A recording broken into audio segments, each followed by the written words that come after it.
News 5 at 11 is sponsored by Metro Toyota. Stop in and see why for 52 years our customers send us their friends.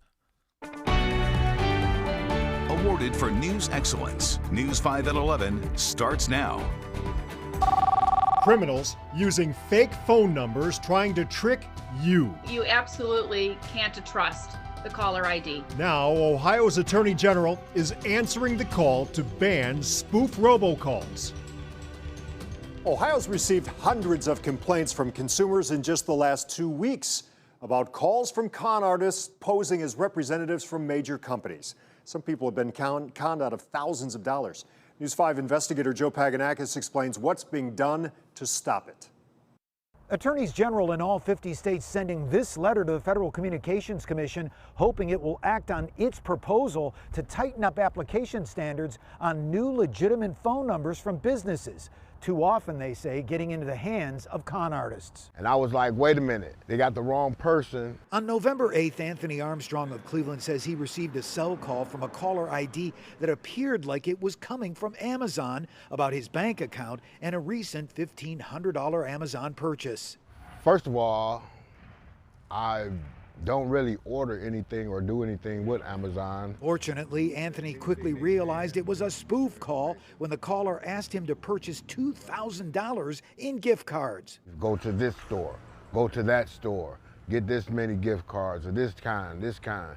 Ohio Attorney General Dave Yost showed News 5 the 702 consumer complaints his office has received about spoof and robocall issues in just the first 16 days of November. It doesn't help Verizon or AT&T to have this kind of stuff going through their services and their devices. Yost and all other AGs across the country now calling on the FCC and phone telecommunication companies to better check applications for legitimate company phone numbers, thus keeping these numbers from incorrectly being sold, leased, or rented to illegal robocallers. We're pushing back, looking for the federal government and the telecoms to help us make sure that nobody's using a fake ID at the door. Cleveland BBB Director of Operations Erica Dilworth says consumers need to realize legitimate company numbers are getting into the wrong hands, rendering caller ID even more unreliable. I don't know that anybody really realized that companies were gonna try to just buy new numbers. Dilworth says don't rely on caller ID.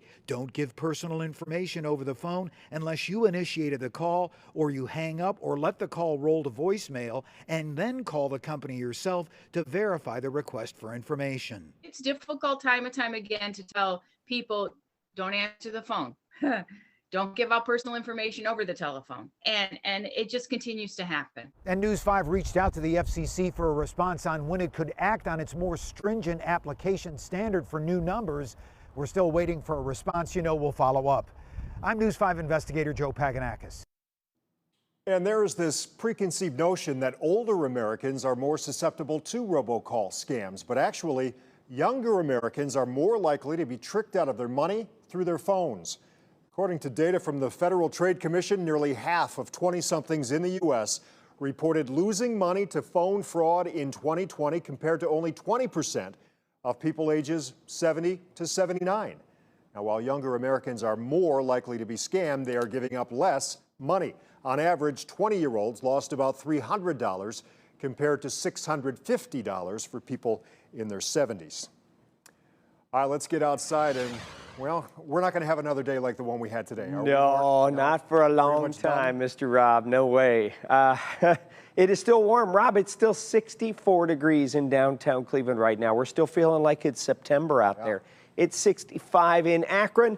You've got lower and middle 60s almost everywhere, but alas, here comes the rain. As soon as the rain begins, you drop those temps down into the 50s, and you're quickly going down into the 40s by sunrise. So rain showers generally lining up. In fact, we can, let's move it around a little bit. There we go. So we've got rain showers just to the north of Avon Lake, but moving onshore now, Vermilion into Sandusky, Norwalk, Willard, making steady progress toward the east. It's going to be a wet morning commute, and here comes the cold. I'll show you how cold coming up. Oh, here it comes. Mark, thank you.